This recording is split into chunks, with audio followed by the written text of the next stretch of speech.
Capítulo 22.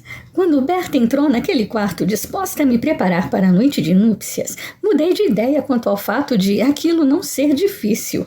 A mulher não me deu ouvidos quando eu disse que não precisava de ajuda, e em questão de segundos eu estava completamente nua.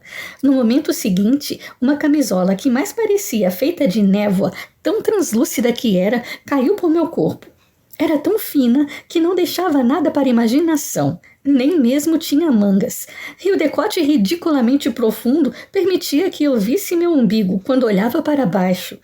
Eu sabia que iria me arrepender do acordo que fizera com Madame Georgette. E como, em nome de Deus, eu poderia permitir que Lucas me visse vestindo aquilo? De que adiantava usá-la se o tecido não cumpria o papel de cobrir meu corpo apropriadamente? O que o decote não mostrava, o tecido revelava. Se bem que, pelo que Sofia dissera, eu não ficaria muito tempo com aquela camisola. Céus! Meu penteado tomou mais tempo. E Berta me forçou a sentar em frente à penteadeira para conseguir desfazer as tranças presas no topo da minha cabeça. Começou soltando as forquilhas decoradas por pérolas e o amor perfeito rosado que Lucas colocara ali. Peguei a flor e comecei a girá-la entre os dedos, nervosa. Seus cabelos são adoráveis, senhorita Elisa. Nunca vi nada que reluzisse tanto. Ela deixou a escova sobre o tocador quando terminou. Obrigada, senhora Veiga. Olhando-me especulativamente, quando minhas madeixas estavam soltas, conferiu se tudo estava no lugar e pareceu satisfeita. Deseja que eu lhe traga alguma coisa? Ajeitou uma mecha de cabelo sobre meu ombro.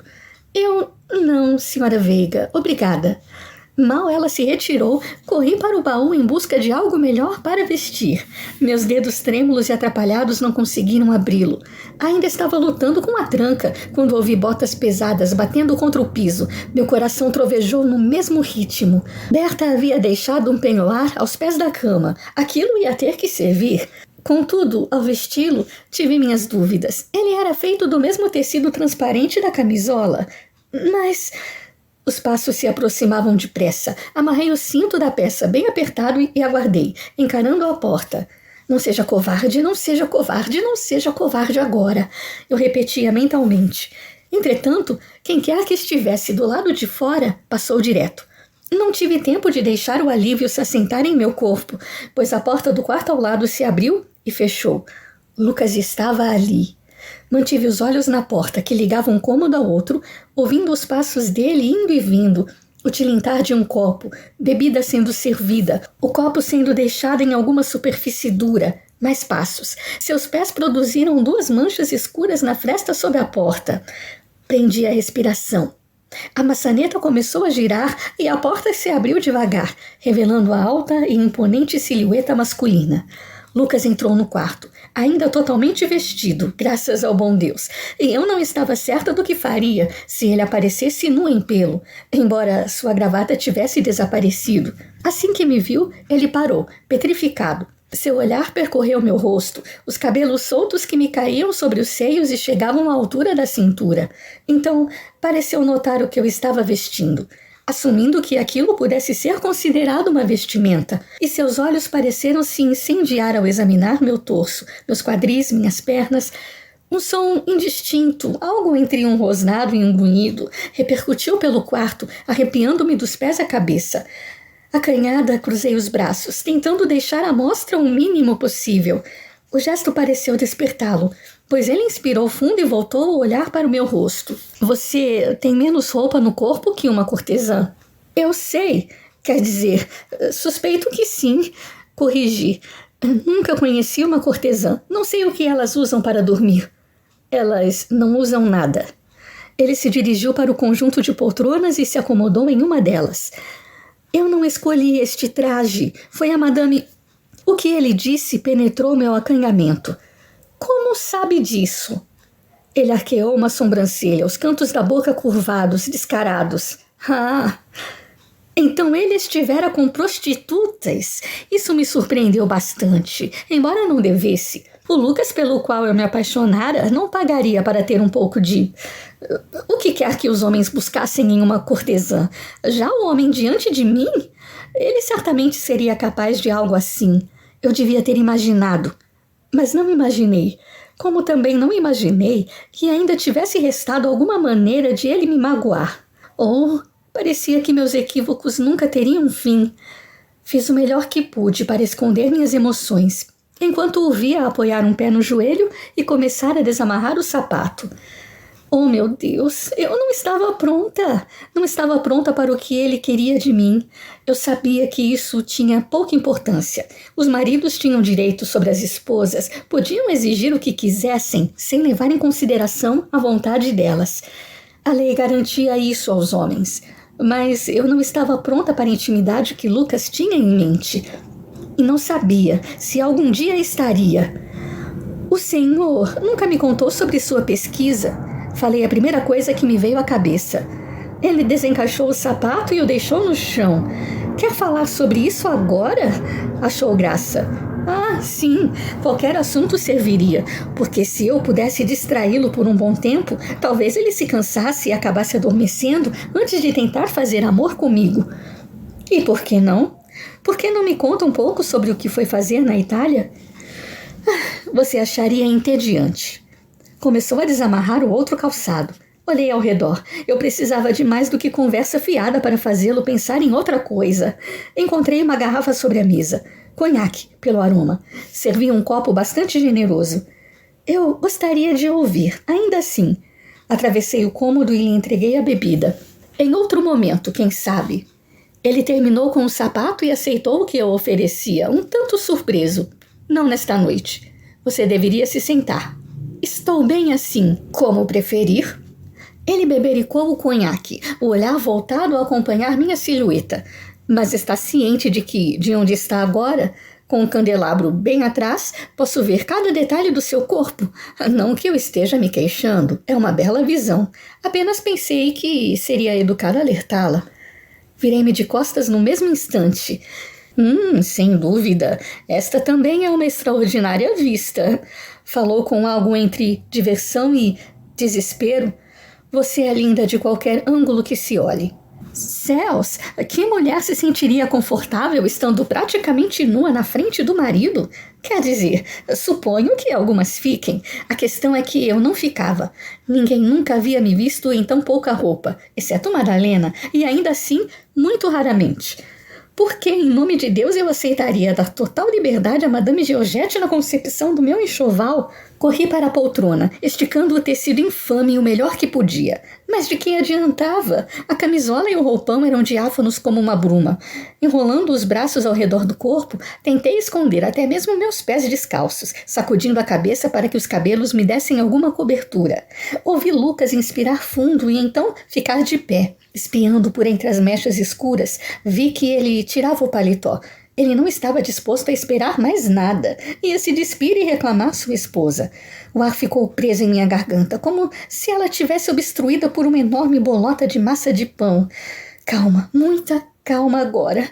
Sofia tinha dito que era algo bom, que eu iria gostar. Teodora dissera quase a mesma coisa. Elas não podiam ter mentido. Lucas parou diante de mim, o olhar reluzindo com algo que eu não consegui nomear. Olhei para meus joelhos. Era impossível ver a pequena pinta no direito, através do tecido.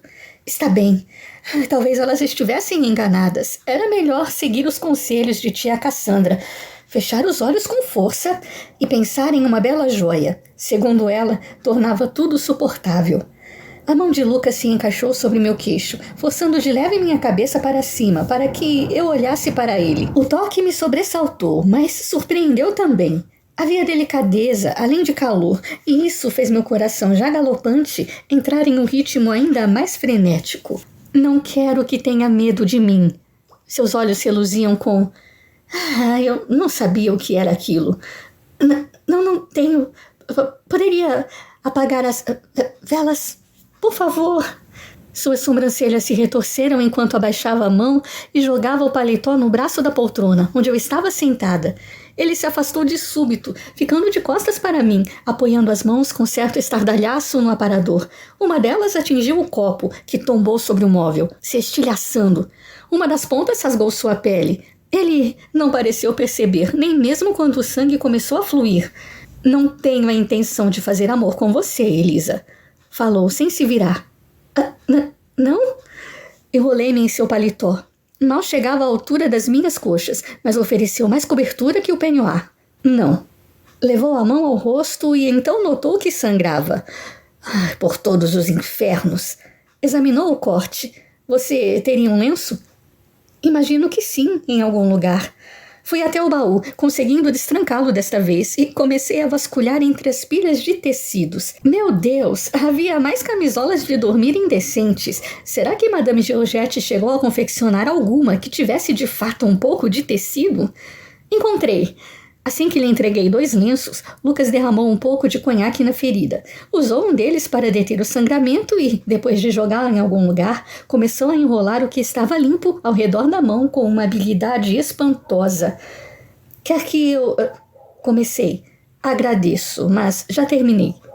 Enfiou as pontas com firmeza para dentro do curativo e então, alcançando o copo que ainda restava, serviu-se de mais bebida e perambulou pelo quarto até parar diante da janela. Como foi? Perguntou, o olhar perdido lá fora. Como foi o quê? Sua vida durante minha ausência? Explicou com delicadeza. Houve muito falatório? Parecia que Lucas escolhera aquela noite para me surpreender, mas se ele esperava que eu lhe daria o prazer de me ouvir dizer que foi um pesadelo, que eu mal conseguia andar na rua sem ouvir uma risadinha ou cochicho, que até mesmo uma aposta circulava entre alguns cavalheiros, eu iria romper o noivado antes de completar 30 ou 35 anos, estava muito enganado. Não ouvi nada que eu não pudesse aguentar ou que seus presentes não pudessem apaziguar. O Sr. Bregaro fazia questão de contar a todo mundo que você me enviava belas joias italianas. O agente dos Correios da Vila não era tão bom em guardar segredo. Era essa a sua intenção, não? Ele me olhou por sobre o ombro, ignorando minha pergunta. Você não acha que elas sejam tão belas assim? São muito bonitas, dei de ombros, me sentando de volta na poltrona. Mas prefere as mais delicadas e discretas, que quase passem despercebidas como pérolas e turquesas. Então ele sabia do que eu gostava. Virando-se para mim, tomou o restante do conhaque, deixou o copo sobre o criado mudo e veio se sentar na poltrona, em frente à minha. Ele estendeu o braço e arrastou a mesinha para que o móvel ficasse entre nós. Apenas quando ele deslizou a tampa, fazendo surgir pequenos discos de madeira, me dei conta de que a mesa de chá era também uma mesa de jogos. Eu devia ter notado o tabuleiro machetado no tampo. Devia, mas não notei. Ele começou a separar as pedras. Brancas ou pretas? Perguntou. Pretas? Empurrando-as para mim, ele começou a encaixar as suas nas casas. Não sei ao certo o que ele pretendia, mas, como não estava tirando as roupas, nem as suas nem as minhas, achei melhor imitá-lo. Lucas estava com as brancas, então começou a partida. Eu estava nervosa demais para pensar em estratégias, então, em poucos lances ele conseguiu uma dama. Pensei que você fosse melhor nisso, zombou. E eu sou... Quando estou vestida apropriadamente e em um salão rodeada de pessoas, não trancada em um quarto com um homem usando apenas camisa e calças. Prove. Sua provocação surtiu efeito. Passando os braços pelas mangas do paletó, eu me inclinei para a frente e comecei a estudar o tabuleiro. Não consegui superá-lo, mas o jogo se tornou mais acirrado. O que Praxedes queria com você no baile dos Andrada, na semana passada? Perguntou, os olhos na pedra que eu movimentava. Se gabar da esposa, ele finalmente encontrou uma que combine com a cortina dele. Um dos cantos de sua boca se ergueu. Acho que ele gostava de você de verdade, Elisa. Só não conseguiu se explicar direito. É divertido ouvir você defender Praxedes, já que o deixou com o olho roxo uma vez. Ele me olhou com as sobrancelhas abaixadas. Ele disse isso? Não, eu deduzi sozinha. Sua mão estava machucada, coincidentemente, na mesma época em que ele ganhou um olho roxo. Poderia ser coincidência, mas, quando nos encontramos, o pobre saiu correndo como se tivesse visto o demônio. Coitado. Lucas empurrou uma pedra qualquer, rindo alto. Pensou que eu fosse matá-lo quando o abordei. Eu pedi que não fosse atrás dele, doutor. E eu avisei que tinha de fazer alguma coisa, lembra? Ele cruzou os braços, apoiando-os na mesa, e se inclinou em minha direção. Os ombros se estiraram, revelando a musculatura firme sobre a camisa branca. Mas não se preocupe, foi apenas um soco. E, antes de deixá-lo caído na sarjeta, Examinei seu olho e recomendei um unguento. Você não fez isso. Movi um dos discos, mas olhava para Lucas. É claro que fiz. Ele se recostou na poltrona. Não sou um bárbaro, Elisa. Tentei deter a risada, mas meus ombros começaram a sacudir. Lucas acabou rindo também. Ele nunca mais voltou a me dirigir a palavra. Até semana passada, contei. Sumiu da vila depois daquele dia. Foi exatamente o que eu aconselhei que ele fizesse. Sem olhar para o tabuleiro, empurrou uma das pedras, uma das minhas, que ficasse longe de você. Essa pedra era minha. Mas alguém a importunou? Perguntou enquanto eu desfazia sua jogada. Durante a minha ausência? Ninguém em particular. Mas houve falatório, não minta para mim de novo.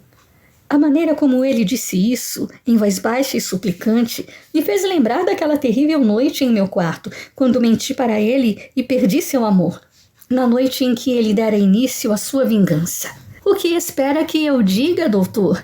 Que eu sei que zombavam de mim pelas costas? Que na semana passada, quando sugeriu que eu havia me tornado uma piada, estava certo? Que eu odeio ir a bailes e a qualquer outro evento social, pois já não suporto o olhar de pena de algumas pessoas? Creio que possa se regozijar. Eu nunca mais tive paz, como você prometeu tantos anos atrás. Ele me olhou por um longo tempo, antes de abrir a boca. Contudo, as palavras pareceram lhe faltar. Esfregando o rosto, deixou escapar uma risada sem qualquer alegria, antes de se levantar. Creio que seja o suficiente. Dispa-se. Minhas mãos se atrapalharam e eu derrubei algumas pedras. Perdão, como disse? Tire as roupas, ordenou. Então começou a desabotoar a camisa. Mas você disse que não tinha intenção de fazer... E não tenho. Levou as mãos à cabeça e correu os dedos pelos cabelos, como se pudesse desanuviar os pensamentos. A camisa se abriu, revelando um peito repleto de relevos, uma penugem de aspecto muito sedosa que recobria o externo, a barriga plana e contornava pequeninos mamilos escuros. Senti um suave vibrar em minhas entranhas e um calor me dominar dos pés à cabeça. Voltei os olhos para o rosto dele e me deparei com seu olhar. Ele queimava. Quando levo uma mulher para a cama, Elisa, eu espero encontrá-la desejosa e receptiva, não prestes a sair correndo pela porta aos gritos, como se sua vida estivesse em perigo. Não sei ao certo o que senti ao ouvi-lo dizer aquilo, sobretudo no que se referia ao quando levo uma mulher para a cama. Ele fazia isso com frequência? Quem eram elas? E ele as manteria como suas amantes agora, mesmo casado? Ou estaria falando das cortesãs? Seja como for, meu sangue começou a fervilhar. Ele não devia mencionar outras mulheres em nossa noite de núpcias, nem em nenhuma outra noite, ora bolas. Por que veio até aqui, então? Exigi, apenas para me torturar? Uma sombra dominou seu rosto, impetuosa e escura como uma tormenta. A ideia de estar comigo em seu quarto é uma tortura, Elisa. Seu tom baixo e contido fez os cabelos em minha nuca se eriçarem a ponto de eu me encolher dentro do casaco. Diabos, Elisa, pare de ter medo de mim. Falou com raiva, remorso, amargura.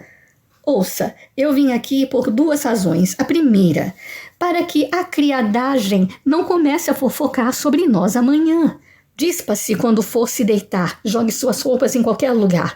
Eu não teria paciência para dobrá-las. Os empregados precisam acreditar que estivemos juntos. E o segundo motivo? Sussurrei confusa com tudo que conseguia ler em seus olhos. Percebo que você não pretende ter qualquer intimidade comigo. Ótimo. Eu também não quero isso. Vim aqui lhe propor que nosso casamento seja puramente platônico.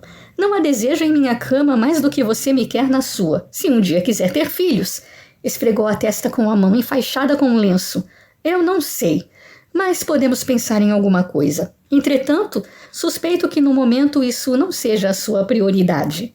Uma dor profunda perpassou meu coração. Não faço ideia de como conseguir dizer alguma coisa, já que mal conseguia respirar. Foi o que pensei. Em breve eu devo retornar para a Europa e não quero ter de me preocupar se a deixei grávida. Assim, tudo vai ficar mais fácil para nós dois. Está de acordo?